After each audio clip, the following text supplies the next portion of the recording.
Olá a todos, sejam todos bem-vindos ao grupo de estudos Núcleo de Estudos Espíritas Casa do Caminho, na cidade de Biel-Bienne, na Suíça.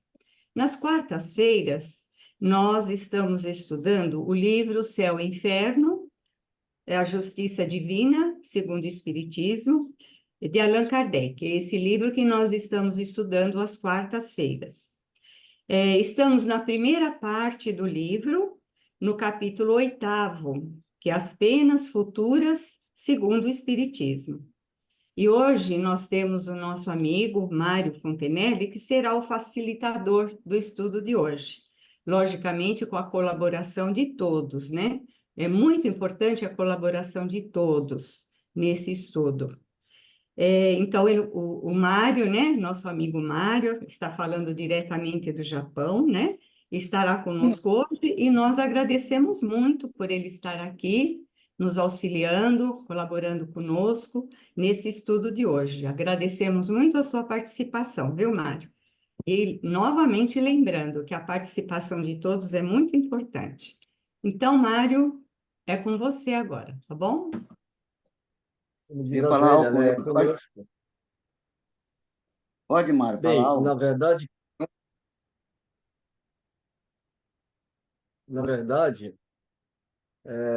quem agradece sou eu pela oportunidade, porque é sempre.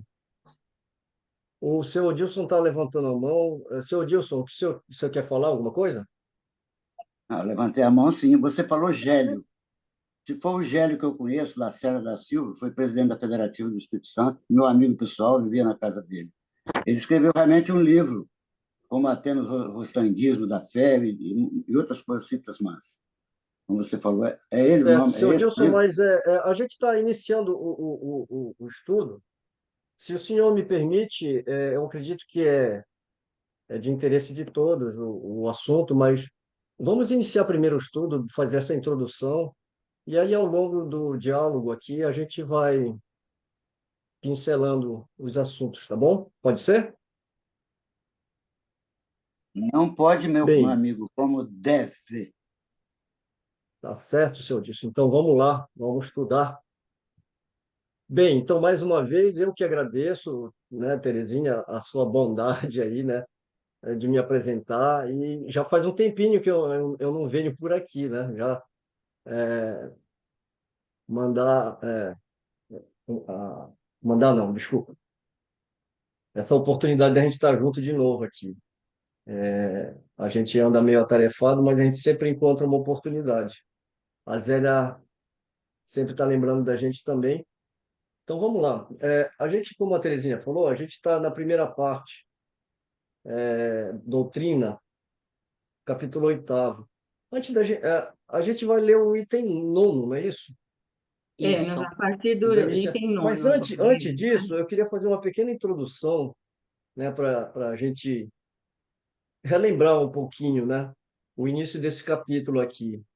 Lembrando, né, mais uma vez, que esse capítulo sexto ele já começa com uma nota de rodapé, de, de número 86, que essa nota de rodapé diz o seguinte: este capítulo 8º da edição original foi renumerado na edição adulterada como capítulo 7º, sendo o mais importante da obra por conter o resumo de todas as conclusões a que chegou Allan Kardec acerca das leis da justiça divina.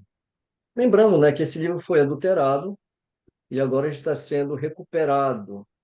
Então, é muito importante que quem acompanha esse estudo procure a edição da FEAL, que é a edição original, né, de Kardec. Então, quando ele traz as penas futuras, segundo o Espiritismo, eu quero ler isso daqui já na página 131. Ele vem falar o seguinte, antes de ele entrar nas leis, né? Ele fala assim: o Espiritismo não vem, depois de ter dado toda essa introdução, ele vai falar: o Espiritismo não vem, portanto, por sua autoridade privada, formular um código de fantasia. Sua lei, no que se refere ao futuro da alma, deduzida de observações feitas sobre o fato, pode ser resumida nos pontos seguintes. E aí ele vai trazer esses pontos aqui, que são 25, se eu não me engano. Não é isso? Deixa eu ver, só conferir aqui. Isso, são 25 São itens. 25. É São 25. 25. Quando a gente não é o objeto de estudo aqui, da gente ficar fazendo comparação entre a original e a adulterada, mas só relembrando, né, que na adulterada são mais de 30 e todos os itens eles são deturpados ou desviados, sempre levando uma ideia de karma, de castigo, enfim, tudo que nos leva a um raciocínio contrário do que Kardec vem trabalhando até, até o- até chegar nessa edição original agora que foi recuperada. É por isso que muitas vezes a gente encontra na doutrina espírita algumas coisas que acabam confundindo a gente, né? Aí, como eu acabei de falar, a ideia de karma, de castigo, muito próximo às religiões cristãs que a gente tem, né? Aquele conceito de céu, inferno, uma série de coisas que ficaram bem deturpadas. Então, vamos aproveitar que a gente está com a obra original e vamos, então, fazer a leitura dessas leis aqui. E nós já lemos 8 e vamos começar agora na 9ª, não é isso? Uhum. Certo. Podemos iniciar, então? Podemos sim. Então, vamos lá. Lembrando, né? Quando quiserem, interrompam, levantem a mão e Você comentem vai, também você junto vai com a gente. compartilhar o texto, Mário?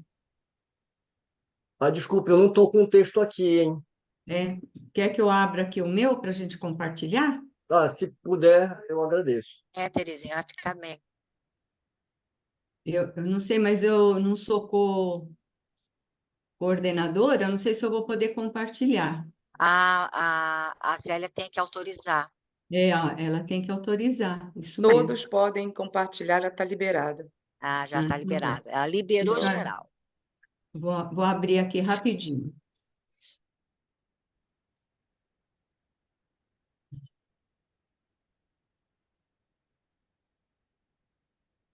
É o item 9, né, que nós estamos. É. Aqui. Então,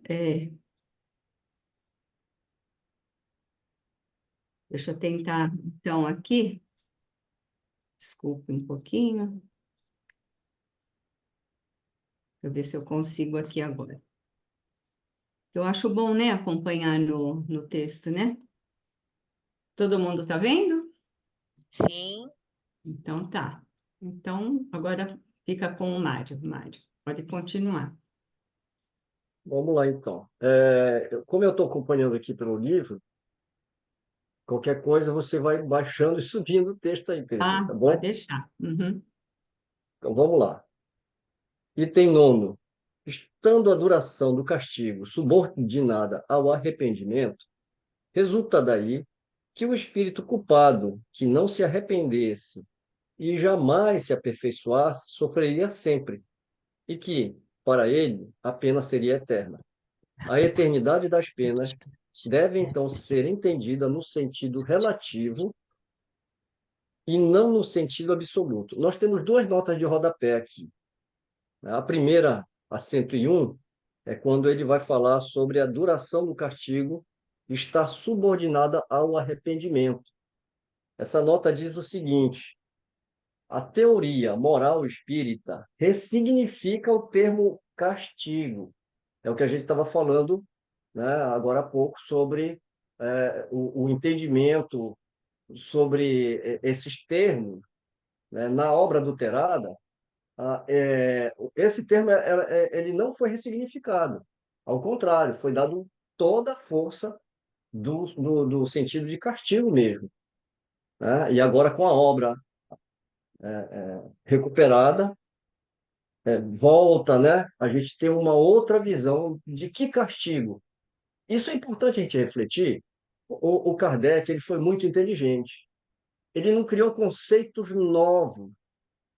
Ele pega o mesmo conceito, ele só faz a ressignificação. Eu vou fazer um paralelo com a própria figura do Cristo, né? Vocês devem lembrar de muitas passagens que Jesus estava sendo criticado pelos fariseus porque ele fazia coisas que contrariavam Moisés. E os fariseus perguntavam, né? Poxa, mas por que que você cura no sábado?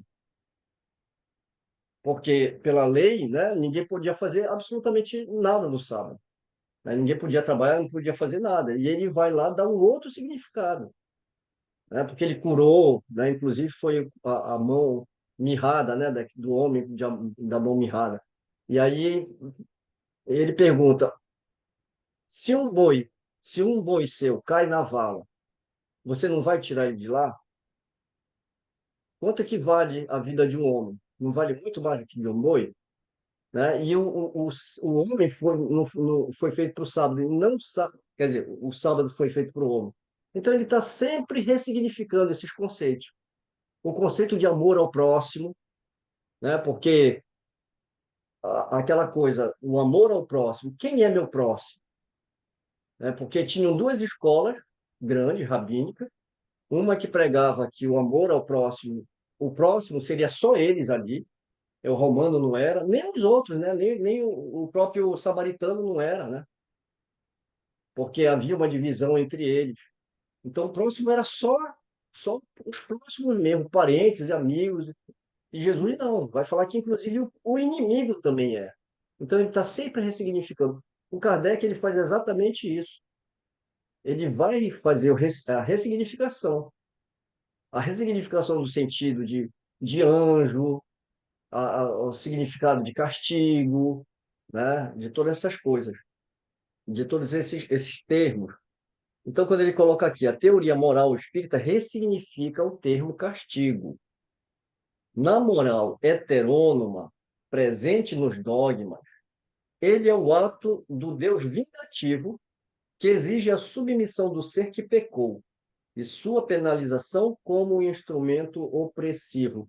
Isso funciona muito na heteronomia. O que é heteronomia? Né?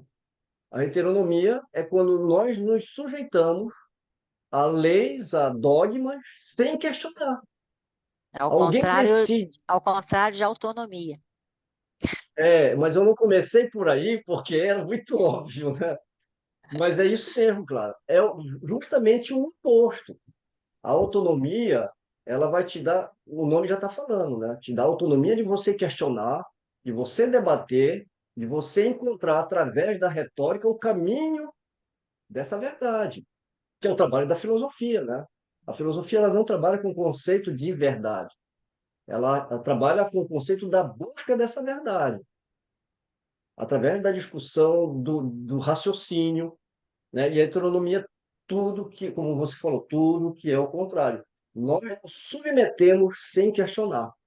Então, a ideia do Deus vingativo, do Deus punitivo, porque eu tenho que obedecer, que se eu não obedecer eu vou sofrer, né? Tudo aquilo. No Espiritismo, o castigo é a condição de sofrimento moral inerente à imperfeição. Aí está a ressignificação, né? O sofrimento é moral. E quando eu estou no erro, eu sofro com as consequências desses erros, que é inerente à minha imperfeição moral. No momento em que eu detecto isso, me arrependo, busco a volta para o bem através do caminho da expiação e da reparação, eu saio do sofrimento. Né? Então, é apenas a separação do bem pela minha ignorância. E ele continua, portanto, a duração do castigo está condicionada à vontade daquele que sofre. Deus não castiga, nem precisa perdoar. Ele espera o inevitável arrependimento. Olha só, inevitável arrependimento. Porque a doutrina espírita trabalha com o conceito de progresso. Nós não retrogradamos.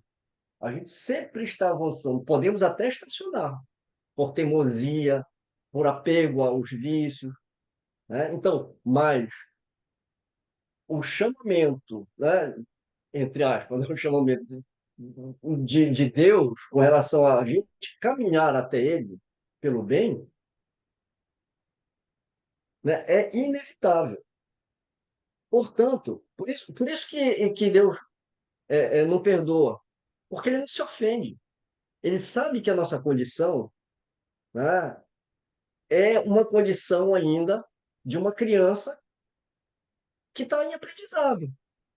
Portanto, a duração do castigo está condicionada à vontade daquele que sofre. Então, a hora que né, eu começar a querer sair do erro, mas para isso eu primeiro tenho que admiti-lo. Eu admitir do erro é um passo que eu dou fora do erro. Então Deus não Mário, castiga, nem precisa perdoar. Ele Mário, espera o inevitável. eu posso só dar um exemplo aí de Kardec mesmo, né? Quando ele fala, né, que a duração do castigo está condicionada à vontade daquele que sofre. Tem Uhum. uma comunicação nesse livro mesmo, na segunda parte, né? O nome da comunicação, o título é Max o Mendigo. Então, ele cita o que ele passou no mundo espiritual, o sofrimento que ele estava vivendo no mundo espiritual, quando ele está lá se comunicando, né? Aí ele fala que o sofrimento dele era tão grande que uma hora ele gritou, até quando, né? Até quando eu vou sofrer? Até quando vai durar esse sofrimento? Aí ele ouviu uma voz dizendo, até quando tu quiseres. Até quando tu quiseres. Então é isso, né? É isso que ele está falando aqui. A duração do castigo está condicionada à vontade daquele que sofre, não é? Exato, Terezinha. É o exemplo que está da segunda parte lá, né? Isso, é Max o Do seu Mendigo inferno. é o título da comunicação. O seu Odilson quer falar. Permita-me ler o capítulo 5 do Evangelho segundo o Espiritismo, dever-se por termo as provas do próximo, capítulo, item 27. Está escrito assim: já vos temos dito e repetido muitíssimas vezes que estáis nesta terra de expiação para concluir as vossas provas e que tudo que vos sucede é consequência das vossas existências anteriores, no desvio interior. São os juros da dívida que teres de pagar. Esse pensamento, porém, provoca em certas pessoas reflexões que devem ser combatidas, devido aos funestos efeitos que poderiam determinar. Bom, isso aí achei que interessante, eu li. Obrigado, seu Odilson. Mas é como a gente acabou de falar, né? Nós precisamos ressignificar esse sentido de estamos aqui para pagar, É. né?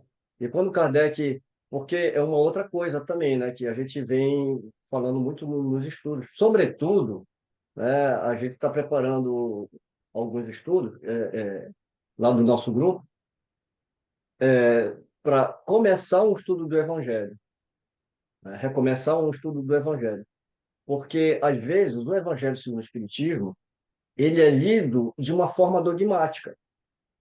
Isso se dá muitas vezes pelas pessoas saírem de igreja e trazerem com elas os dogmas da igreja e, na hora de interpretar, né, interpretam a maneira ainda da igreja a que pertenciam.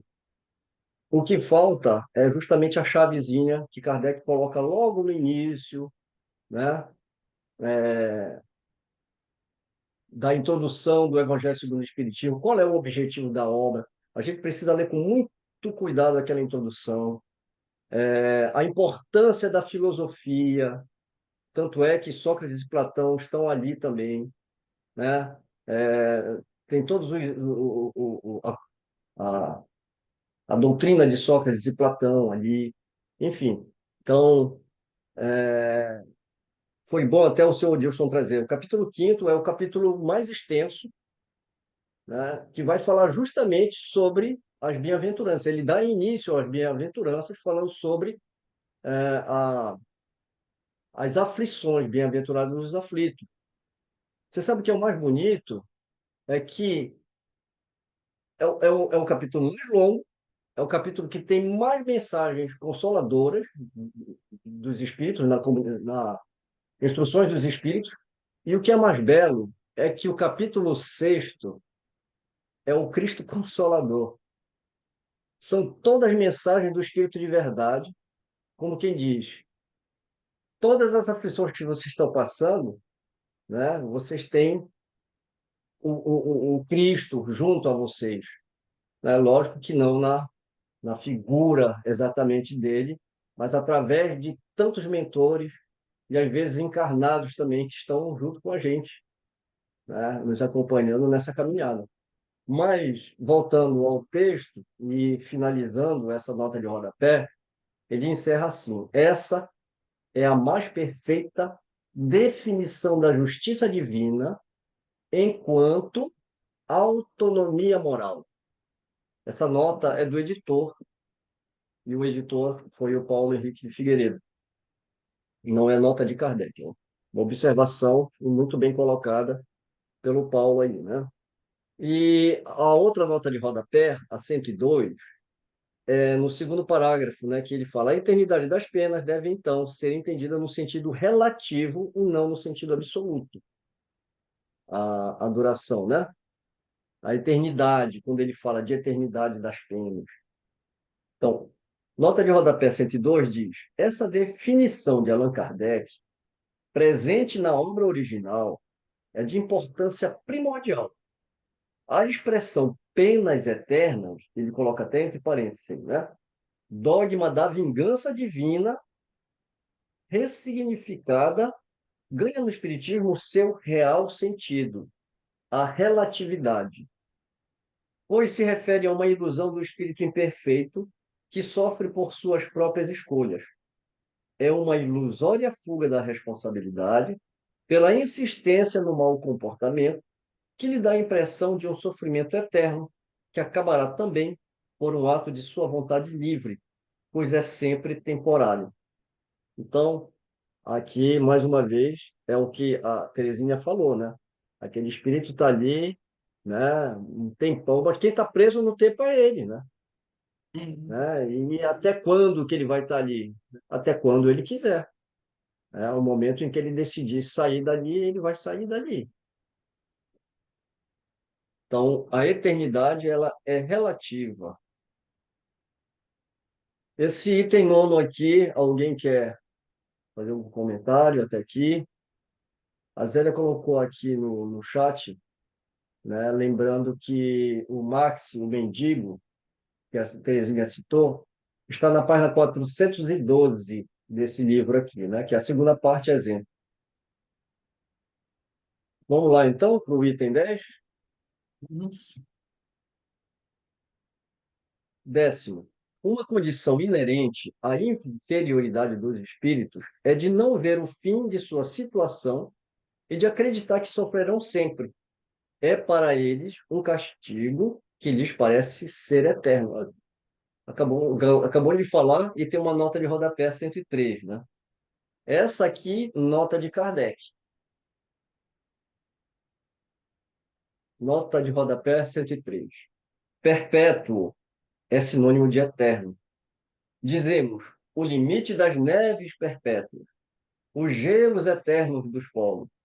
Dissemos também, o secretário perpétuo da academia, o que não quer dizer que ele o será perpetuamente, mas apenas por um tempo ilimitado. Portanto, eterno e perpétuo são empregados no sentido de indeterminado. Nessa acepção, podemos dizer que as penas são eternas se entendermos que elas não têm uma duração limitada. As penas são eternas para o espírito que não lhes pode divisar o término. É aquela história, né? Quando a gente está num papo gostoso, que nem o de hoje, daqui a pouco a gente olha, nossa, já acabou. O tempo voa quando é bom, não é? Agora, quando a gente está fazendo uma atividade tediosa, às vezes até por uma obrigação, né? E a gente acaba olhando toda hora para o relógio, né? Outro dia eu vi uma tirinha, essa é tipo uma história em quadrinho, de um menino na escola falando, não vou olhar para o relógio, não vou, porque se eu não olhar, vai acabar logo a aula, né? Que ele queria ir para o recreio. Aí ele falou, mas não, mas já deve ter passado uns 59 minutos, já está quase para acabar essa hora, né? Que quando ele olha, era 50 segundos que tinha passado, né? Então, para você ver como é que a gente mede o tempo, né? É, O espírito também, ele está nessa situação. Aliás, nós vivemos isso, né? A gente vive muito essa situação. Então, é nesse termo aqui que Kardec explica para a gente, né? Essa é. condição, né?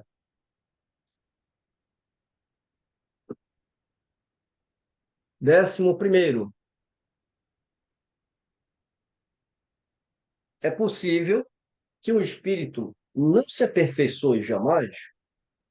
Não. De outro modo, ele seria fatalmente voltado a uma inferioridade eterna e escaparia à lei do progresso, que rege providencialmente todas as criaturas.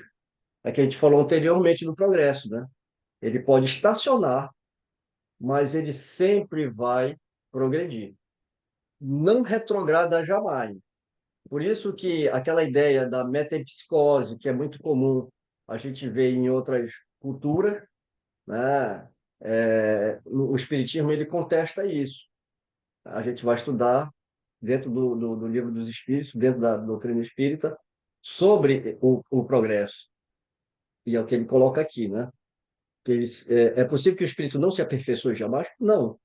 De outro modo, ele seria fatalmente voltado a uma inferioridade eterna. Acaba também com a ideia da gente ir para o inferno e ficar lá sofrendo para o resto da vida, né? Então, tendo sempre o espírito seu livre-arbítrio, seu aperfeiçoamento é por vezes muito lento e sua obstinação no mal muito tenaz. Ele pode persistir anos e séculos, mas chega sempre um momento no qual sua teimosia em enfrentar a justiça de Deus se dobra diante do sofrimento e em que, apesar de sua soberba, ele reconhece o poder superior que o domina. Assim que se manifestam nele as primeiras luzes do arrependimento, Deus lhe faz entrever a esperança.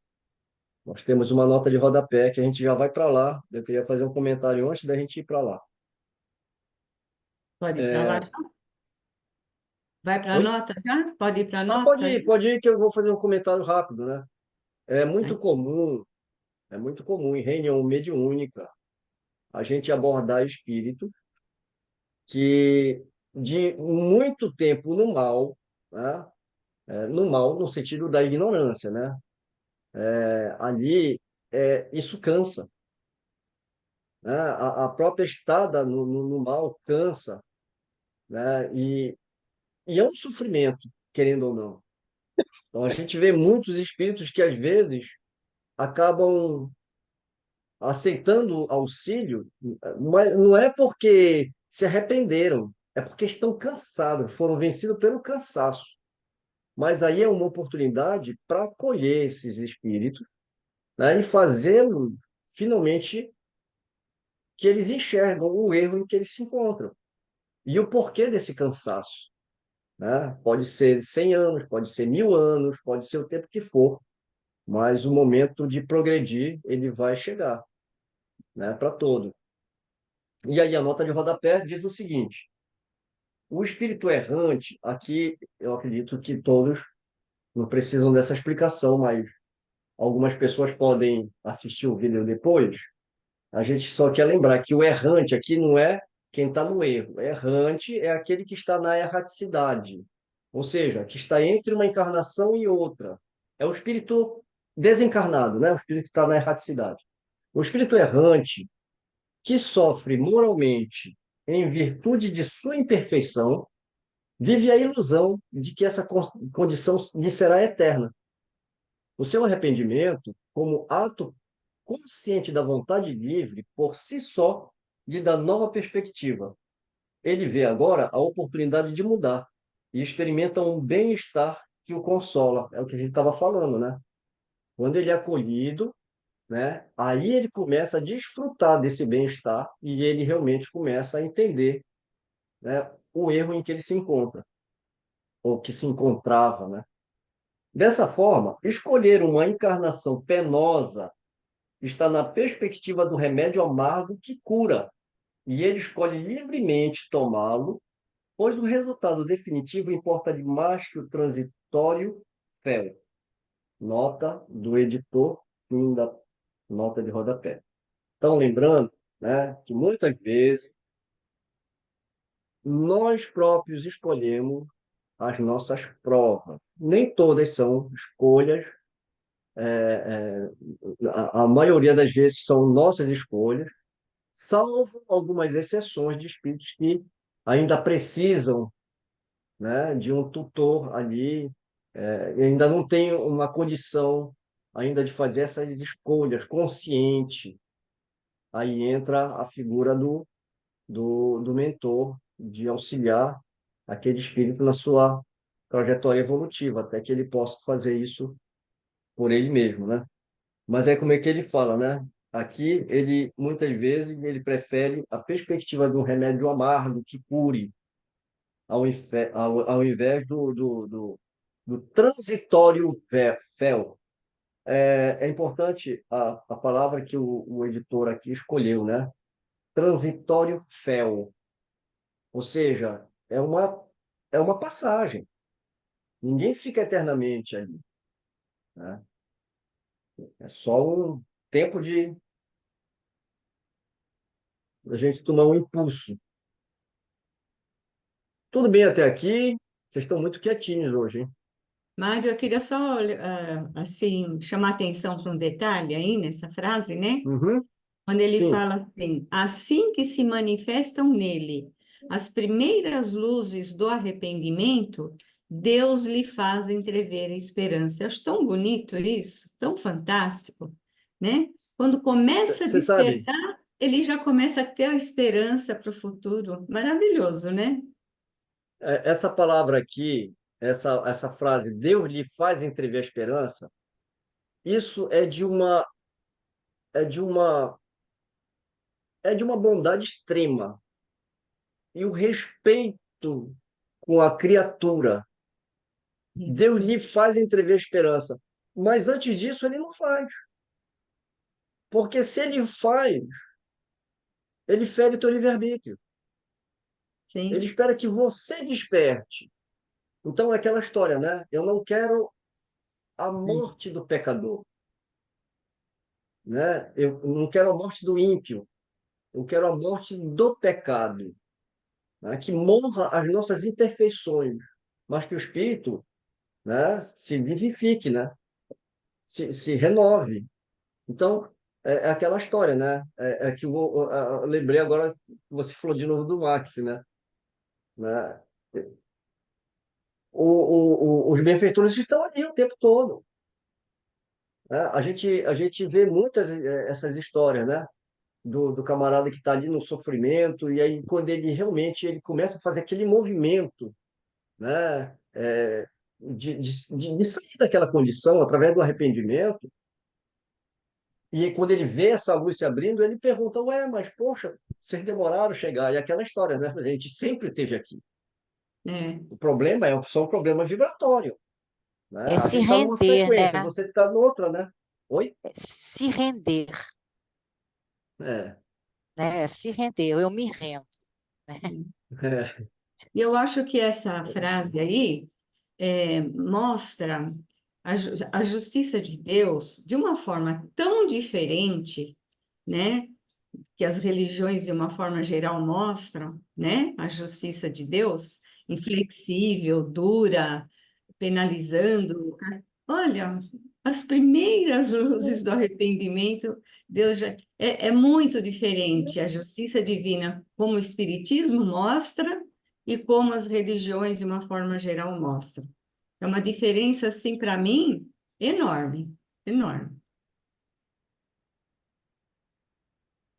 Sem dúvida nenhuma. E eu Décimo segundo. tenho um Podemos seguir? detalhe, A eu vou Clara dar quer aqui, Fala, falar. claro. eu vou falar aqui, porque eu prestei muita atenção nessa frase aqui. Quer dizer, ele pode persistir anos e séculos, né? Quando você está no mal, né?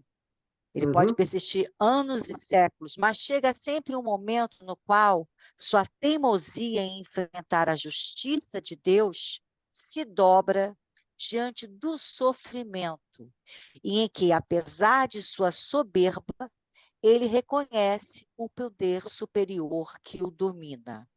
Então, ele cai em si, né, para que se rende realmente em perceber, se rende e percebe que realmente existe algo muito maior.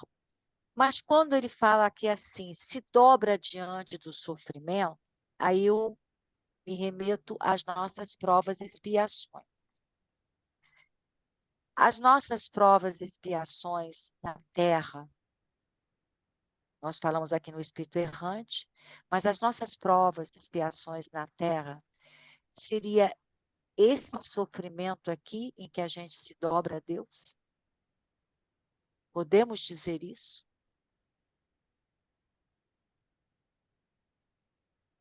Podemos,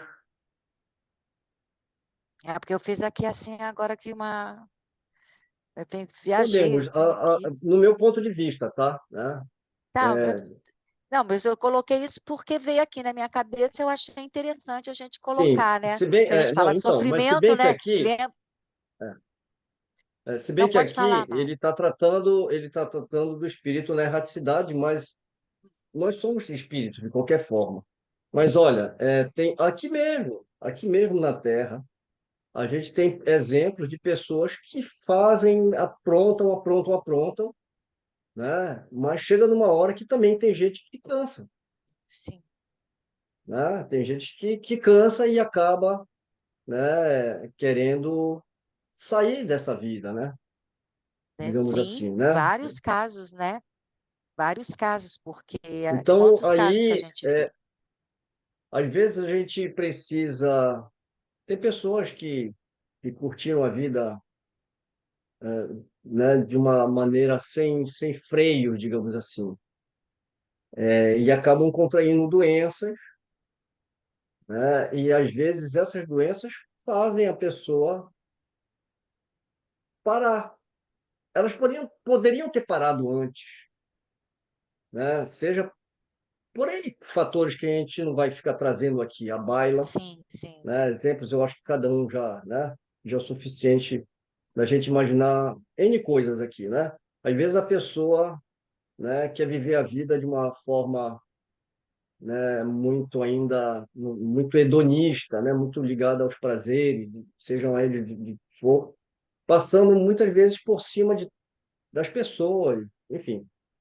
E às vezes a pessoa precisa adoecer gravemente, fisicamente, né, para que ela e às vezes, quando isso acontece, se a gente parar para pensar, o que parece ser uma desgraça na vida da pessoa é uma bênção, é. né? Não Você só sabe doença, às vezes até aquela, perdas, né, também, né? Até perdas, não perdas só, sim, sabe? qualquer tipo de Uma sofrimento, né? perda, né? Uma perda. Uma Você de repente perda, está muito seja bem dele na próprio, vida, seja né? Acha que é o tal, que é o bam bam bam, e de repente isso tudo desmorona e você tem que se praticamente ressignificar a sua vida.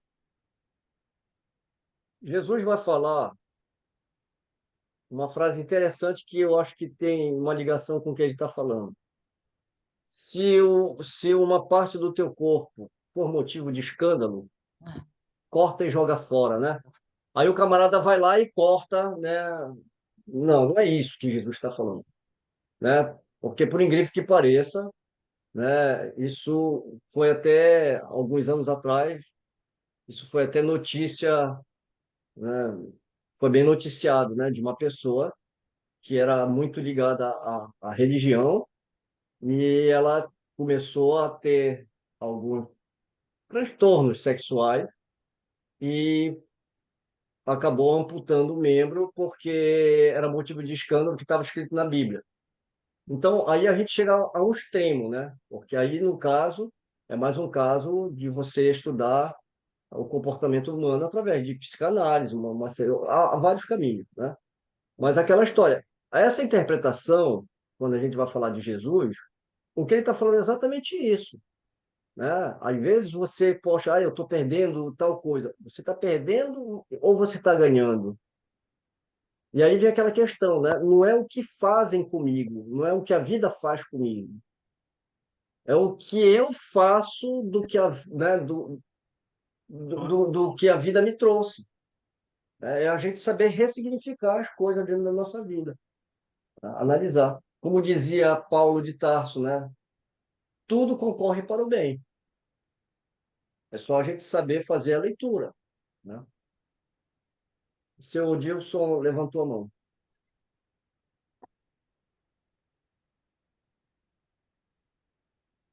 Fala, seu Seu Odilson. Eu Odilson? queria só você falou sobre perda, eu queria pontuar o que a Severa. Está ouvindo? Sim. Aham. Está me ouvindo? Hein? Não, eu queria pontuar o que a Severa eu vou dizer sobre perda. Ele diz que na natureza, abre aspas e fecha, na natureza nada se perde, tudo se transforma. Desculpe minha ignorância. Quem é Severo? Olha, Lavoisier, depois você olha no Google. Tá Nada se bom. perde, nada se cria, tudo se transforma. Assertivo de Antônio Laurento Lavoisier.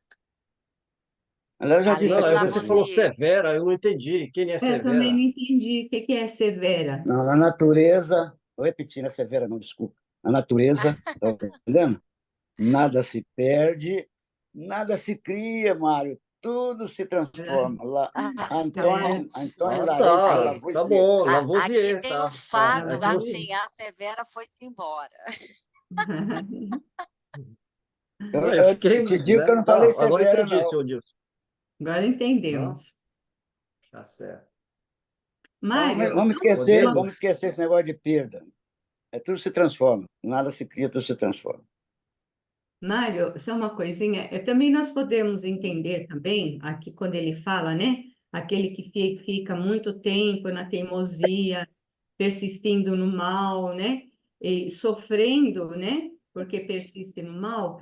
E também podemos entender também que ele está falando aí daquele sofrimento moral que o espírito passa na erraticidade, não é? Porque os exemplos que os espíritos dão na segunda parte é isso, né? Aquele sofrimento moral que eles estão Ah, sim. vivenciando na erraticidade, Foi, né? na verdade, foi bom você ter colocado isso, Terezinha, porque como eu trouxe um sofrimento físico, na verdade, foi ótimo você ter falado, porque, na verdade, eu trouxe o sentido físico, porque a Clarinha estava falando sobre nós aqui, né? É, Mas todo sofrimento, no fundo, ele é moral. O que causa dor é a moral, é a minha consciência me acusando, mesmo eu encarnado, né?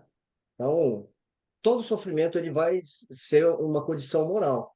Agora, na erraticidade, o espírito, se ele estiver ainda muito apegado, além do moral, ele vai sentir também, né? Se ele estiver muito ligado à matéria. Mas todo sofrimento, ele realmente ele é puramente moral. Uma vez que ele se esclarece, sai desse equívoco, né? Ou ele se coloca a caminho, né? Ele vai se curando, digamos assim, né? Porque o processo também não é, eu me arrependo e já pronto, acabou o sofrimento, já está tudo. Não. Tem um não, caminho, tem uma o caminhada, primeiro né? passo, é o primeiro passo, né? Primeiro passo. Não é só pedir desculpas. Ai, a minha tia que falava assim, depois que inventaram a desculpa, ninguém olha mais o pé dos outros. Não é só pedir desculpa, né? Vamos lá para o 12º? Vamos. Aí, seu Júlio conseguiu entrar aí direitinho. Vai ser o Cíntia está Júlio. ouvindo bem?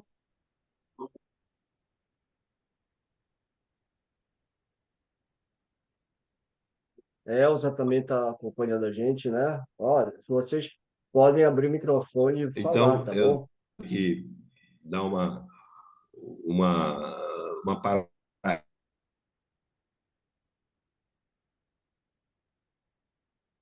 Seu Júlio está travando aí, né? Tá. Vamos lá, 12º. Quaisquer que sejam a inferioridade e a perversidade dos espíritos, Deus nunca os abandona. Hum, Até aí, aqui está tranquilo, que a gente sabe que Deus nos olha como criancinhas. É aquela história.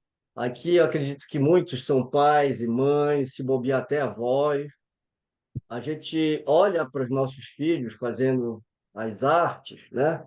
As artes, entre aspas, e a gente olha e fala assim: daqui a pouco vai crescer, né? Então, o respeito. Então, está bem tranquilo, né? Então, quaisquer que sejam a inferioridade e a perversidade dos espíritos, Deus nunca os abandona, porque entende a condição deles, né?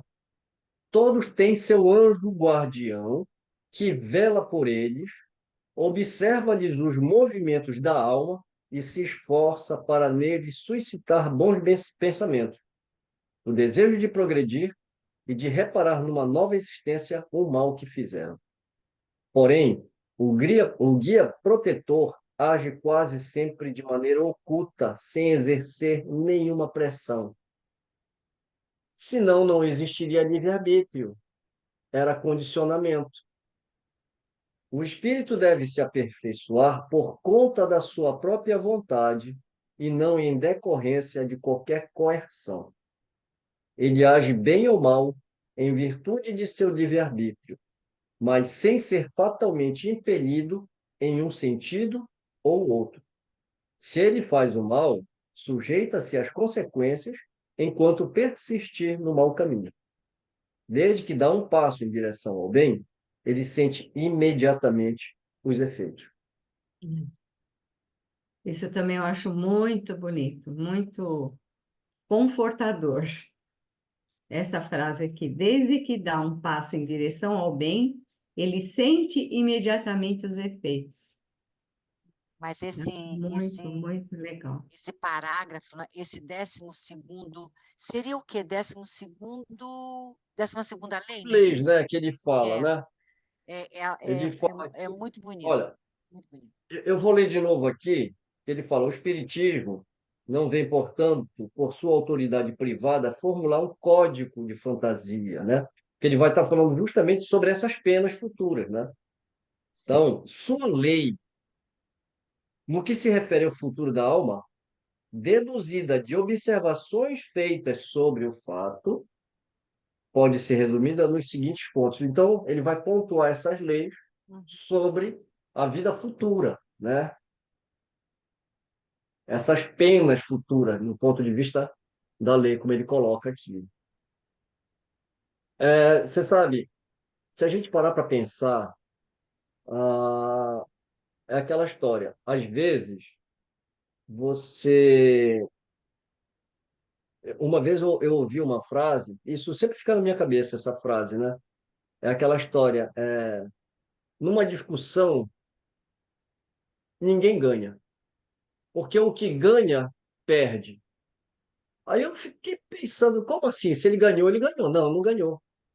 Porque, na verdade, mesmo que a pessoa esteja certa, e você numa discussão prova que o outro está errado, né, ele não vai se satisfazer. Ele pode até concordar com você, ou você pode até subjugá-lo, né? Às vezes por uma retórica, às vezes por um argumento, mas se ele não se convencer, você perde, porque você perde até um amigo, você acaba criando uma inimizade.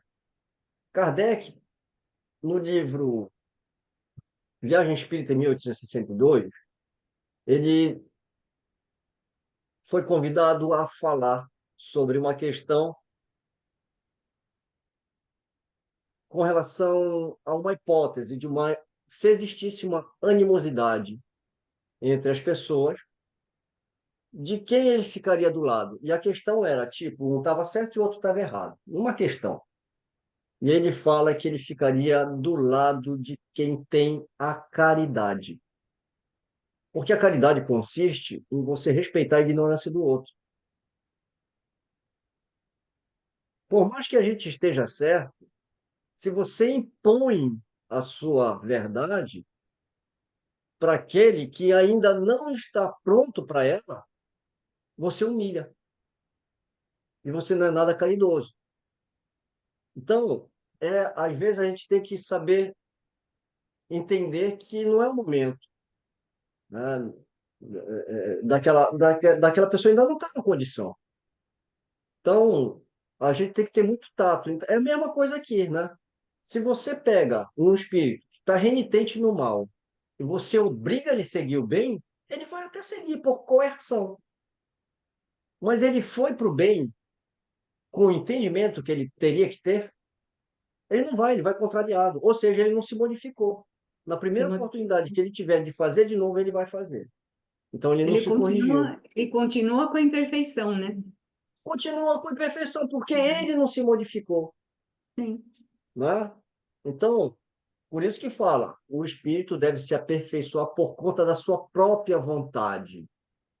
E mais acima ele fala, todos têm seu anjo guardião que vela por eles.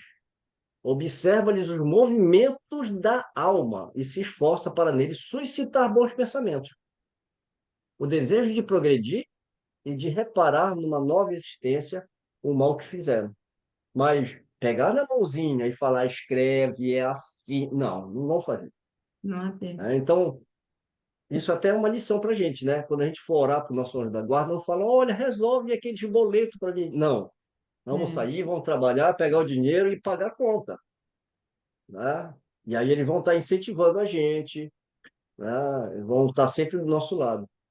E também, né, Mário, Mas, a gente pensa nessa proposta, né, essa explicação que o Espiritismo dá, né, com relação às leis divinas, à justiça divina, quando a gente pensa naqueles princípios da igreja, da religião dogmática, a questão do castigo e da recompensa, se uma pessoa faz o bem pensando na recompensa, não significa que ela se transformou e que ela, né, que ela se tornou uma pessoa boa. Não, ela está fazendo por causa da recompensa. Ou se ela não faz uma coisa errada por medo do castigo, não significa que ela se melhorou. Ela só não está fazendo por medo do castigo. Então, a gente sabe que essa questão de castigo e recompensa não funciona e não modifica ninguém. O que modifica é a compreensão e às das vezes, leis divinas. causa revolta, né? Quantos É, não têm revolta de religião por conta desses não, abusos, né? sim, verdade. O seu Júlio, há pouco o senhor estava falando, sua internet estava meio ruim, se eu quer falar agora.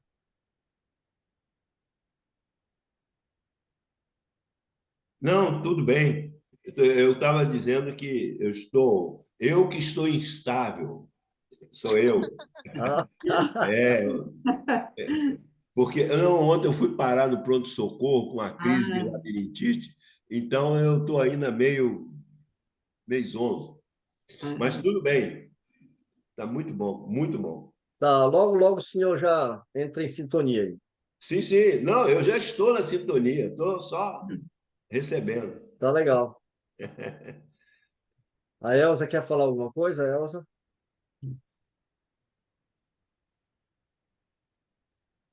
Tá ótimo. Vamos lá, podemos, então. podemos ir adiante, Vamos, então? Vamos vamos lá. seguindo, então. 13º. Seria um erro crer que, em virtude da lei do progresso, a certeza de chegar cedo ou tarde à perfeição e à felicidade pode ser, para o espírito mau, um encorajamento a perseverar no mal, a se arrepender mais tarde. Primeiro, porque o espírito inferior não vê o fim de sua situação.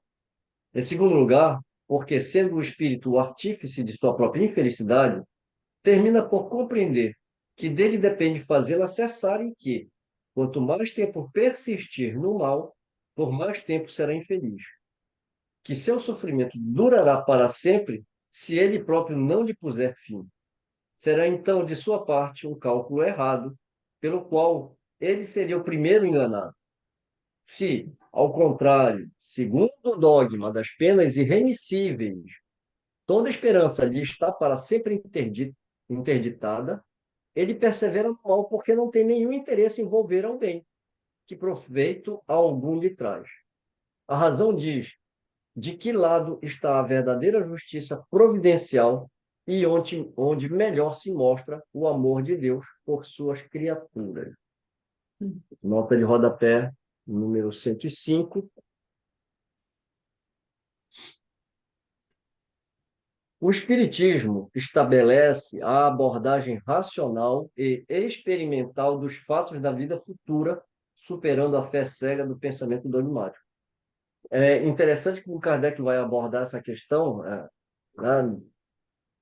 dessas penas irremissíveis, né? E é uma coisa bem racional, né? Porque é aquela coisa, se você não tem benefício nenhum, né, em voltar para o bem, porque você já está condenado mesmo, porque você é ruim, já fica por mesmo, fazendo maldade, né? Claro. É a história do capeta, né? É a história do bem e do mal, né? Como se... Você sabe que o ateísmo, como ideologia, eles têm fundamentações, né? Não é, o É. ateu não é, eu não acredito em Deus, e não, eles têm, né? O ateísmo tem uma fundamentação. E uma das fundamentações do ateísmo, que eu diria, sem medo de errar, que nenhuma religião conseguiu até hoje Vencer? é vencer, né? E só quem consegue vencer, digamos assim, essa ideia, superar essa ideia, é o espiritismo. Qual é a ideia? Né? O ateísmo prega o seguinte: Deus não pode existir pela simples questão de que, se ele criou tudo, é uma condição de ser Deus, certo? Ele tem que ser soberano, ele tem que ser o criador absoluto de todas as coisas. Então, o mal existe, não existe? Ah, sim. Então, o mal existe. Se o mal existe, alguém criou. Se não foi Deus, Deus não pode ser Deus. Ah, então foi Deus que criou o mal? Então ele não pode ser Deus. Porque um dos atributos de Deus também é a bondade suprema. Qual é o ser, em sua bondade suprema, que criou o mal? Nenhuma religião consegue combater isso. Nenhum pensamento consegue. O Espiritismo não trabalha com o conceito do mal. Esse conceito do mal, como a gente já vem estudando, né, há um tempo, ele é deturpado em todas as religiões, na sua, no seu nascimento. Então, a ideia, né, até dos hebreus, né, que foi o povo, o primeiro povo monoteísta, vai nascer com a ideia do mal dentro dos mitos babilônicos, que existem duas forças no universo lutando uma contra a outra. Então, quer dizer, ninguém consegue. Qual é a explicação que o Espiritismo dá? Não existe o mal. Deus, quando criou os seres simples e ignorantes. Ausência do bem. É. Tudo Então, bem. é a ignorância, a ausência, né, do conhecimento. E olha, quando você pega a parábola, né, a historinha do jardim do Éden, aquela coisa da árvore do conhecimento, do mal e do bem, aquilo ali é um sentido figurado, para falar exatamente isso, sobre a nossa condição de espíritos criados naquele momento, né, simples e ignorantes. Então, a expulsão, entre aspas, do paraíso é uma alusão a uma condição da criação de Deus de espíritos simples e ignorantes. Simples em conhecimentos, ignorantes na sua moralidade. O Kardec ele vai abordar esse assunto do livre-arbítrio, que a gente fala assim, Deus deu o livre-arbítrio. Isso é um equívoco, tá? Deus não deu. Deus cria os espíritos simples e ignorantes. Então, eles vão evoluindo, vão acertando, vão errando, como uma criança. Aquela história, né, que a gente acabou de falar. A criança vai, risca a parede, você vai dar um castigo para ela. Ela ignora. Agora, a partir do momento que ela começa a entender que ela começa a discernir o que é bom, do que é ruim, o que deve fazer, o que não deve, quando ela começa a pensar no próximo, todos aqueles conceitos de moral que começam a nascer naquele ser, e ele começa a discernir uma coisa da outra, ele conquista o livre-arbítrio. E o Kardec, ele vai falar que, às vezes, não é nem na centésima, às vezes, mais de 1000 encarnações para isso acontecer. Então, nós adquirimos o... Então, aí você vê a beleza, realmente, que a doutrina, a luz que a doutrina espírita joga no entendimento dessa criação, né? Fala, Silvio.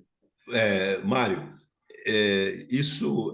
essa sua exposição nesse trecho vem, vem nos confirmar, vem nos mostrar claramente a, a coerência da doutrina espírita colocada, né? O bom senso colocado nas obras no Pentateuco kardeciano.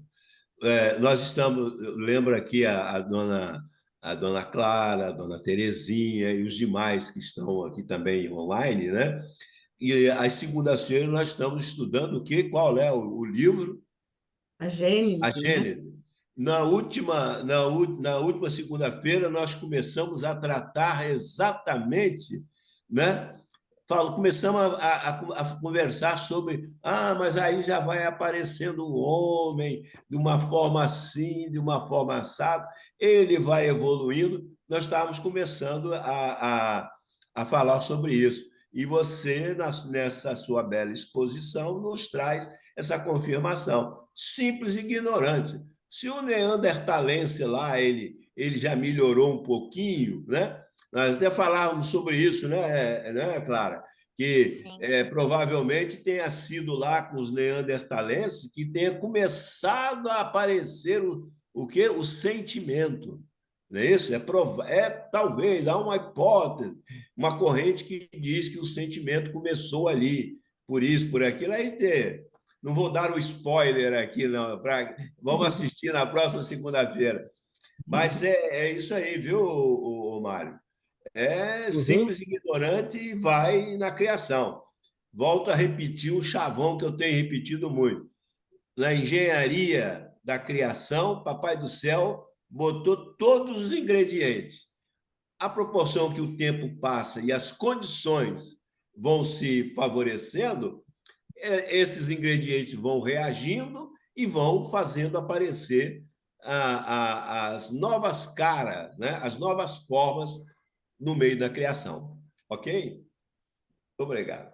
E essa questão que o Mário estava explicando aí sobre o bem, o mal, né? Tá bem desenvolvida a ideia. Kardec faz todo aquele raciocínio, aquele encadeamento de raciocínio, né? Para falar se o mal existe, quem criou o mal. Lá na Gênese, né? No capítulo 3, que fala do bem e do mal. Ele desenvolve todo o raciocínio para provar, né? Que o mal não existe, que é a ausência do bem e tudo mais, né? Ele faz um raciocínio muito maravilhoso ali naquele texto, né? É isso mesmo. Então vamos voltar ali, Pois né? é, o conceito de bem e mal.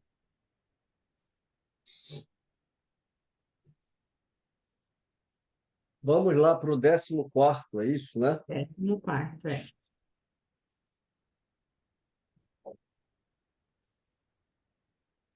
Diante dessa lei, cai igualmente a objeção tirada da presciência divina.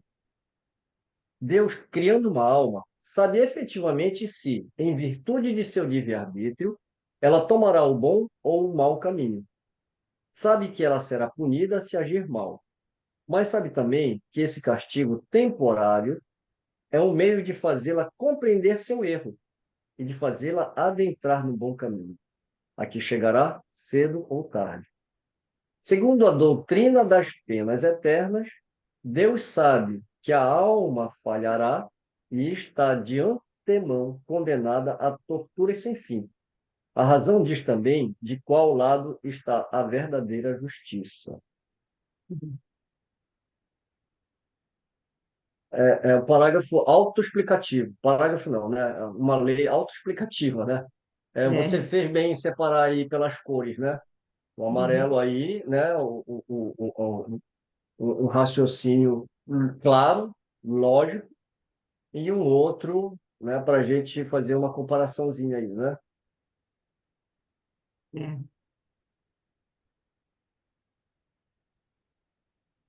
Por isso que a gente deve ter muito cuidado. E eu acho que vai ser, eu acredito, né? Que vai ser por um tempo muito breve que a gente vai suplantar. Eu acho que está muito recente as coisas. A doutrina espírita, ela, como corpo, né, filosófico, como corpo doutrinário, como a gente conhece, codificado por Kardec, não tem 2 séculos. Mas a ideia, desde que o mundo é mundo, né, desde que existe Deus e os espíritos, a ideia do espiritismo sempre houve, né? Mas codificada, a gente tem menos de 2 séculos.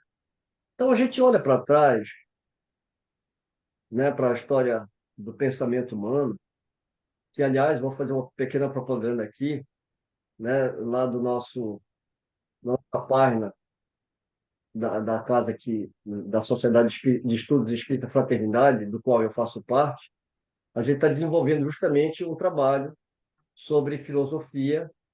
Esse trabalho vai desembocar no espiritualismo racional para a gente entrar na doutrina espírita. Então, quando a gente olha para o pensamento humano, a gente vai vendo essa evolução.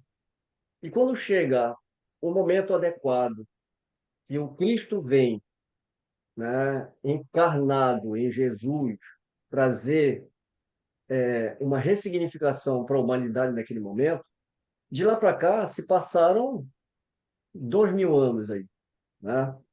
Então, são 2000 anos de uma moral que foi completamente deturpada, tirando aí os primeiros séculos do cristianismo primitivo, né? Depois entra uma institucionalização, a Igreja Católica e depois a Protestante, depois várias outros segmentos, né? E cada um querendo a sua fatia da sua verdade, etc. e tal.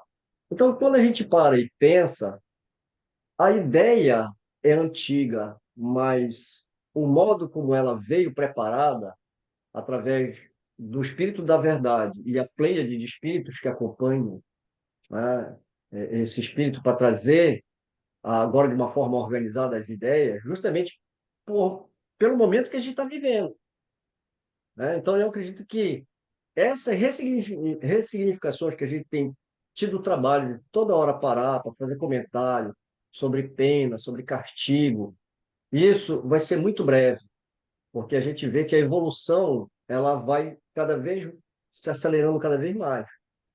Então, eu espero que, né, e eu acredito muito que a partir de agora esse processo vai começar a se acelerar, porque nós já estamos nessa condição, já estamos nesse entendimento. Ninguém aguenta mais nenhum tipo de moral heterônoma. Sim. O primeiro passo são as ideias. O segundo passo, essas ideias irem para a sociedade, né, para a sociedade como um todo. E aí, quando a gente fala em sociedade, a gente vai falar em formas de governo, né? Lembrando Platão, quando ele fala na República que o ideal, né, de um rei seria o rei ser filósofo, porque o filósofo ele tem o conceito da justiça, do bem, né, e do belo, Uhum. e não vai olhar só para uma classe ou para um punhado de pessoas em detrimento a toda uma sociedade. Ou seja, esses pensamentos que sempre nos acompanharam desde os primórdios e que foram sempre a tentativa de muitos espíritos ainda refratários, refratários no bem, porque estão presos ao orgulho, então, enfim, né? Isso a gente vai conseguir acelerar esse processo cada vez mais. E a gente está vendo todo o movimento, né, que tem surgido dentro do espiritismo e fora dele. a gente vê outros movimentos em outras áreas, até na literatura, muitas coisas sendo recuperadas, sendo resgatadas, não é verdade? Hum. Mário, esse trecho ainda, né? Quando ele fala assim, Uhum. mas sabe também que esse castigo temporário é um meio de fazê-la compreender seu erro e de fazê-la adentrar no bom caminho a que chegará cedo ou tarde. Então, quando o espírito ele está sofrendo as consequências, né, das suas imperfeições, né, essas ou as consequências das escolhas, das decisões que ele tomou, ele vai enfrentar consequências, né? E essas consequências sempre foram interpretadas como castigo, mas não são, como Kardec fala, são consequências naturais que ele mesmo provocou com as suas escolhas. E essas consequências que ele tem que enfrentar não são castigos, são meios de ele perceber, né, seu comportamento e aprender a escolher melhor, fazer escolhas mais inteligentes, escolhas mais sábias para a sua vida. Então, é todo um processo pedagógico, um processo educativo da alma, né? Essa situação de enfrentar as consequências naturais do próprio comportamento. Então, é sempre visando a evolução, é sempre visando o crescimento espiritual, né? E não para fazer sofrer. O objetivo das consequências não é fazer sofrer, é fazer aprender a crescer, a evoluir, a aprender a escolher melhor. Então, eu acho magnífico isso, eu acho maravilhoso. É aquela história, né? Se você quer obter resultados diferentes do que você obteve até hoje, então tem que fazer coisas diferentes. Porque Uhum. se a gente faz as mesmas coisas, a gente vai sempre obter os mesmos Mesmo resultados, né? resultados, né? Agora, qual é o movimento que eu faço? Né? Porque tem aí também, né, todo um processo aí, né? Então, são Já está indo? consequências, exatamente isso, né? Consequência é uma coisa, Nossa, né? Porque, olha, o problema é que a gente muitas vezes, é aquela história, né? É, os nossos conceitos, por exemplo, de justiça, eles são muito equivocados, né? Quando a gente fala assim, eu quero justiça, o fulano fez mal para alguém e eu quero que ele sofra a mesma coisa. Isso não é justiça. O Vingança, nome né? disso é vingança, é Vingança. diferente. A justiça sem amor é vingança. Ninguém está falando de, coitadinho, não vai punir. As leis dos homens, elas existem para frear a tendência de muitos. Ela é necessária. A gente está vivendo ainda num planeta que a gente precisa de lei. Deixa aí, por conta do povo, arranca os sinais da cidade. Ninguém vai pensar no outro, não. Eu sempre quero passar primeiro, né? Mas haverá um futuro que essas leis não vão ser necessárias, né? Mas aí as leis ainda são necessárias porque a gente ainda tem que, né? A gente ainda não está nesse ponto aí, digamos assim. Mas caminhamos para isso. Já estamos caminhando para isso. Vamos lá para o 15º? Terezinha, presta atenção no horário que Péssimo aqui. eu vou falando aqui. Certo. Temos mais 15 minutos, né? É, 15 Então, ó, minutos. 15 minutinhos. Vamos avançar mais um pouquinho aqui. Então, 15º, cada um é responsável apenas por suas faltas pessoais. Nossa, isso daqui é belíssimo isso aqui, né? Porque eu fico me perguntando, mas por que que eu tenho que... que eu não comi maçã nenhuma, nem gosto de maçã. Aí já tem um estudo que falaram que é banana. Que ainda tem uns malucos aí que incrementam ainda mais essas histórias aí, né? Do Adão e Eva lá, né? Então, por que que eu tenho que pagar pelo erro dos meus antepassados, aquelas coisas todas? Cada um é responsável apenas por suas faltas pessoais. Ninguém carrega a pena das faltas de outrem. Temos uma nota de rodapé, né? Mas vamos ler no final. Ah, no A final. menos que tenha dado lugar a tal. seja provocando-as por seu exemplo, seja não as impedindo quando tinha esse poder. Então, aí sim, né? Todo mal emanado de um ato meu, e esse ato pode até ser um não ato, né? A minha, como é que se diz? A,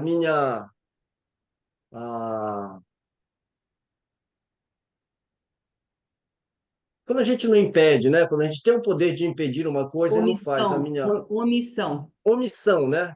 Então, quando eu sou omisso, né? Às vezes fala, não, não tenho nada com isso. Mas você estava lá, estava vendo que estava errado. Por que que não corrigiu? Né? Então, por que que não. Então, aí sim, por isso que ele fala, ninguém é responsável por falta de ninguém. Agora, você cria um filho de uma maneira inadequada, né? Ou, com seu exemplo, você instiga. A gente vê hoje eu vejo uma responsabilidade que a gente tem, sobretudo no mundo de rede social, né? Tem gente caindo no buraco na rua porque não tira a cara do celular. Hoje não tem mais nem reunião de amigos porque está todo mundo com o celular. É melhor ficar cada um em casa, então, né? Então, outro dia eu estava chamando a atenção, né? Não do meu pessoal aqui, mas numa reunião pública que a gente fez, a respeito de rede social. A gente é responsável pelo que a gente posta. Então, eu vejo muita gente postando coisas inadequadas, né? Muita imoralidade, palavrão, fake news, um monte de coisa. E aqui, pelo amor de Deus, longe, né, de puritanismo, de moralismo, não se trata disso. Mas se trata da gente também ser responsável pelo que a gente publica. Então, todo ato meu que instiga as pessoas à violência, a um ato, né, a qualquer coisa. Por isso que você vê a diferença, né, de espíritos superiores quando vão dar mensagens. Primeira coisa que você nota é o linguajar. Eu não vou ficar citando o nome de obras aqui, mas tem algumas obras que eu comecei a ler, e aí você vê que o próprio linguajar que o espírito usa, ele te ajuda a facilmente criar imagens mentais que não são muito legais, né? E aí você vê o mesmo espírito, às vezes, tratar do mesmo assunto de uma forma muito sutil e muito elegante. É todo o cuidado que eles têm, porque eles sabem que quando você lê e você imagina, você cria, né? Então, agora imagina a responsabilidade que... Por isso que ele coloca aqui, né? As faltas pessoais de outrem, caso eu tenha uma participação, porque eu influenciei através do meu exemplo, porque às vezes a gente fala para o filho da gente, né? Não aqui nessa sala, que já somos todos espíritos já, né? Livres desses males. Eu falo dos outros aí. Sabe aquela história do camarada que quando ligam para ele, ele fala para o filho, fica no tom, né? Aí o filho fala, pô, papai fala para eu não mentir. Aí liga para ele, fala que não tá. Confunde o moleque, não é? Aí daqui a pouco toca de novo o telefone e ele, pera um pouquinho, papai, o senhor tá ou não tá? É. Né? Quer dizer, o que que eu falo agora, né?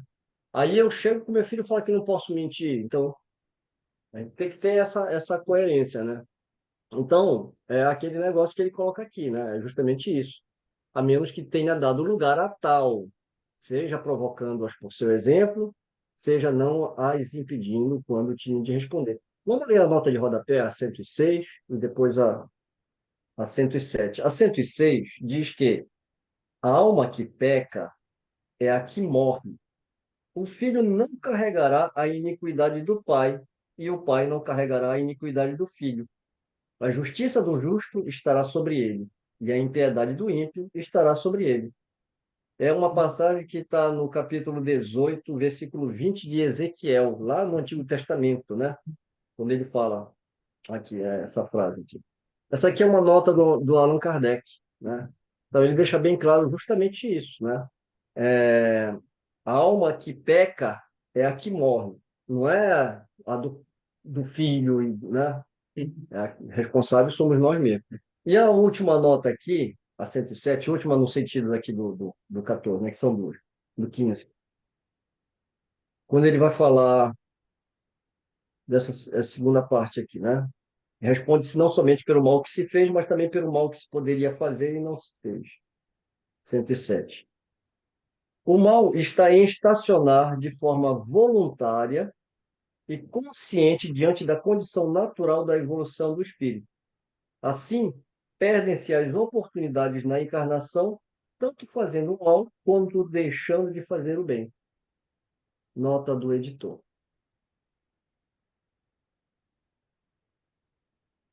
Desculpa, mas eu acho que eu não li todo o capítulo, É, todo o item não, não 15º, deu. né? Eu já pulei o de É, rodapé, mas tudo bem, não vai alterar. É que eu estava na sequência lendo tudo e depois indo, né? uhum. Mas faltou o último parágrafo. Ele continua. É assim, por exemplo, que o suicida, aí ele vai dar um exemplo, né? É sempre punido, mas aquele que, por sua dureza, impele o indivíduo ao desespero e daí a destruir-se, sujeita-se a uma pena ainda maior. Olha, aqui no Japão nós temos um grave problema, né? Hoje está diminuindo um pouco por conta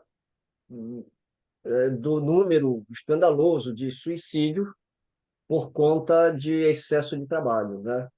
Chefes que fazem funcionário trabalhar, né? E, e às vezes trabalhar numa condição psicológica ruim, assédio, né? Assédio moral, né? E isso trouxe muitos problemas para as empresas porque começaram a sofrer muitos processos, principalmente a grande Toyota, né? E as suas subsidiárias aqui.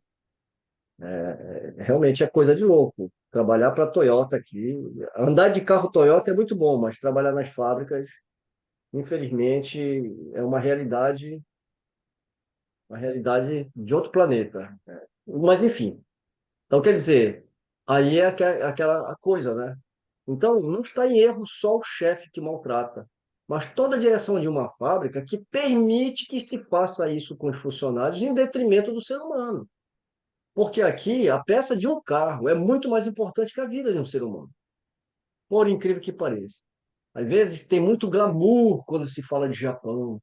Ah, que tudo é lindo, tudo é maravilhoso, mas nós somos seres humanos e assim como em qualquer lugar, nós também temos os problemas inerentes à perfeição moral. Então, é um povo disciplinado, um povo educado, né? Mas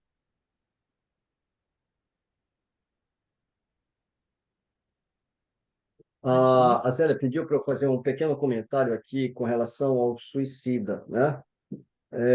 Deixa eu ler de novo, Zélia, o exemplo que ele está aqui, e aí eu faço comentário. Ele fala assim, assim, por exemplo, que o suicida é sempre punido, mas aquele que, por sua dureza, impele o indivíduo ao desespero e daí a destruir-se, sujeita-se a uma pena maior ainda. Eu vou ser bem breve, na verdade, né? Até mesmo pelo nosso tempo aqui, mas eu acredito que é o que a Zélia quer, o que a gente expõe é o seguinte, a gente, às vezes, criou uma ideia, né? Uma ideia equivocada, que, sobretudo, o suicida, ele vai lá para o Vale do Suicida e ele tem uma coisa que é muito comum. Eu escutei muito isso, inclusive em palestras.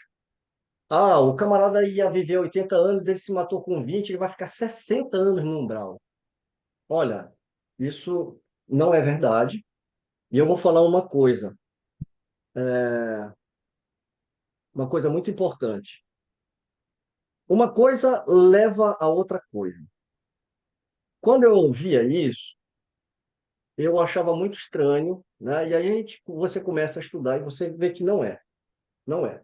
Mas só pela teoria, às vezes você pode até ficar em dúvida. Mas aí eu fico me pensando, são pessoas ligadas a casas espíritas e pessoas que participam de reunião mediúnica. Então tem alguma coisa errada aí. Tem alguma coisa errada.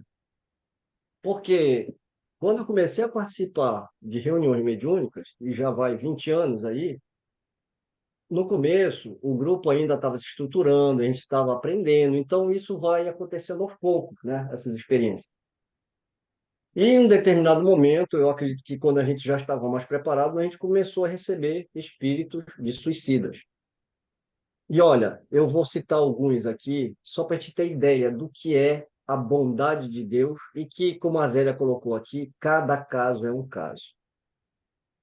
Nós tivemos um atendimento de um rapaz que pulou no trilho do trem na quarta-feira.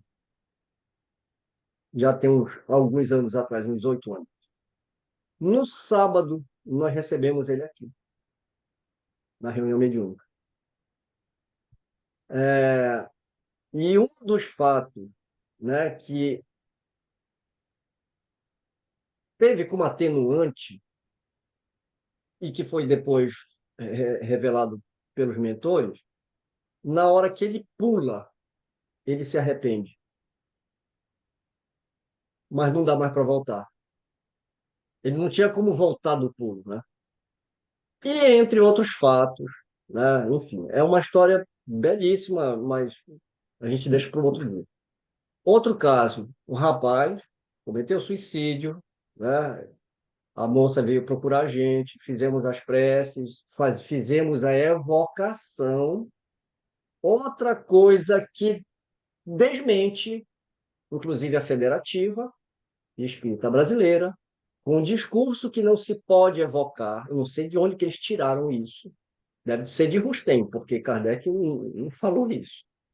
Ao contrário, quando você pega livro dos médiuns e dos evocadores, né? Agora você tem que saber como evocar, por que evocar. Aí entra a frivolidade, entra, né, a seriedade.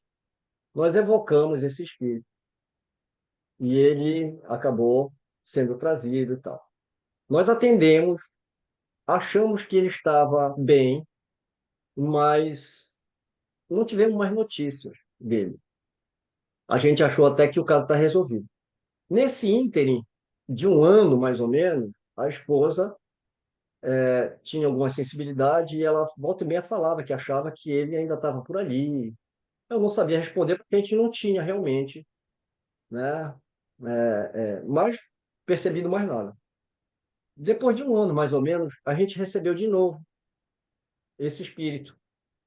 E ele realmente, ele foi atendido, mas ele não quis ficar lá. Ele saiu e foi perambular por aí, né? E aí eu acho que depois de muito perambular, depois de muito cansaço, ele volta novamente, e aí ele foi atendido novamente pelo nosso grupo, e aí finalmente ele foi encaminhado. Então você vê que não é porque a gente atendeu que ele foi para o céu. Ele tem livre-arbítrio, ele não ficou. Ele ficou ainda com a família, ficou ali, mas ele não ficou nem exatamente com a família. É outro caso que levou um tempo também. Fizemos evocações, inclusive, de gente viva. Você pode fazer isso. Depende do caso, né? Kardec faz isso. Então, são muitas coisas que a gente acaba, né, vendo com estudo sério, com dedicação. Eu estou falando essas coisas aqui justamente para ver como não tem coerência. Ou, eu não sei se eu estou conseguindo passar a ideia inicial é a seguinte. Quando eu ouço um camarada fazer esse discurso que a gente ouve no púlpito, né, que o espírito vai sofrer não sei o quê, e o cara está dentro da casa, espírita, às vezes até dirigente da casa, e participa da reunião mediúnica, tem alguma coisa errada. Porque se a gente quer um grupo que está junto aí há quase 20 anos, não foi de uma hora para outra que esses casos surgiram. Mas, até mesmo pelo fato da gente estar atendendo esses espíritos, a gente precisa do estudo, e você vê como bate com a doutrina espírita. Então, cai por terra aquela história que você vai para um umbral, que você vai ficar lá não sei quantos anos. Olha, que existe um vale do suicida. Aqui, inclusive, nesse livro, vai falar sobre regiões, que não existe região delimitada no plano espiritual. Ah, mas alguns espíritos falam que estão. Sim, mas isso é criação de cada espírito. Não vamos confundir as coisas. E nem eu estou dizendo que não existem esses lugares, existem na consciência do espírito. Lembra? Se o espírito acredita que ele tem dor, que ele tem uma perna, que está com uma ferida, ele vai ver aquilo, ele vai ver o sangue, né? Porque ele ainda está preso naquele monoideísmo. As reuniões mediúnicas são para tirar o espírito desse transe. Nós tivemos a oportunidade de conversar com um espírito que demorou até um certo tempo esse atendimento. Eu acho que eu até contei agora na sexta-feira passada no estudo do Céu e Inferno da Sociedade de Estudos Espíritos e Fraternidade. Nós fizemos um atendimento. No final, e o espírito, ele não conseguia ver, né? Ele se via todo deformado. E aí, ao longo do atendimento, né, aos poucos, a gente recebeu a intuição de que ele, para pedir para ele olhar para ele próprio. E foi o que nós fizemos. Ele tomou um susto, porque ele não se via mais deformado.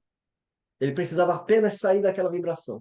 Então você vê, se a gente não estiver preparado, como é que a gente vai poder fazer esses trabalhos, né? Então, são coisas para a gente pensar. E isso ajuda a gente a olhar para a doutrina espírita, né, e sair desses modismos, né, em que essas coisas, às vezes, confundem muito a cabeça da gente. Então, por isso que a gente precisa. Tem dúvida, né? Vai Kardec, a resposta está toda na codificação. Cíntia quer falar.